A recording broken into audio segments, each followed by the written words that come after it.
All right, so while members of the mainstream media gathered this weekend in the posh Washington, D.C. area for the White House Correspondents' Dinner, well, President Trump, he went to the people. He held a big rally in Pennsylvania where he actually mocked the event and slammed some of these biased journalists who attended, patting themselves on the back. Take a look.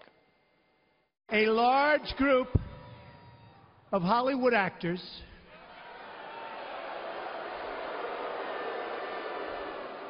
and Washington media are consoling each other in a hotel ballroom in our nation's capital right now. They are gathered together for the White House Correspondents' Dinner without the president. And I could not possibly be more thrilled than to be more than 100 miles away from Washington Swamp, spending my evening with all of you and with a much, much larger crowd and much better people. If the media's job is to be honest and tell the truth, then I think we would all agree the media deserves a very, very big, fat failing grade. That was amazing, even though President Trump skipped the Correspondents' Dinner, and by the way, for good reason. They don't like him, of course, given the Destroy Trump media's abusively biased coverage and never-ending smears and, of course, conspiracy theories against him. Well, that didn't stop the liberals who attended the event from lashing out at the commander-in-chief. Wow, this isn't predictable. Take a look. We cannot ignore the rhetoric that has been employed by the president about who we are and what we do. We are not fake news. We are not failing news organizations. And we are not the enemy of the American people. We gotta address the elephant that's not in the room. The leader of our country is not here. And that's because he lives in Moscow. It is a very long flight. There also was another elephant in the room, but Donald Trump Jr. shot it and cut off its tail. A lot of people told me, Hassan, if you go after the administration, it would be petty, unfair, and childish. In other words, presidential. So here we go.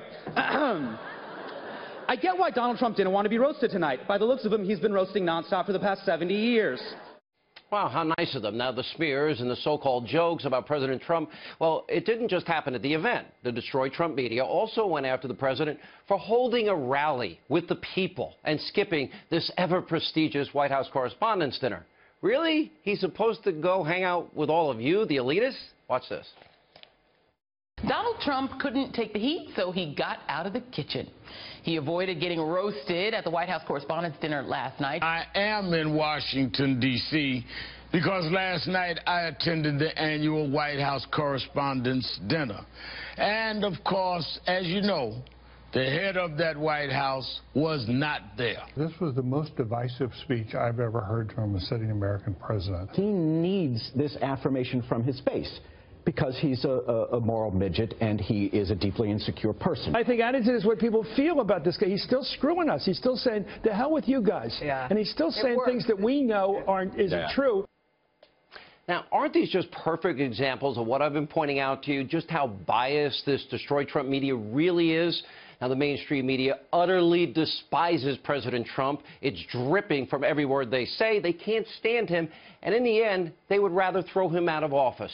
And they also want to destroy anybody else, like me, anybody in the media that dares agree with him and supports him. But as we've seen time and time again, President Trump, he's not going to sit back and let these attacks go unchallenged. He's going to call out the media's extreme bias, including right to their faces. This is fun. You got to love it. Watch this. I think actually I've been very consistent. You know, it's very funny when the fake media goes out, you know, which we call the mainstream media, which sometimes I must say is you.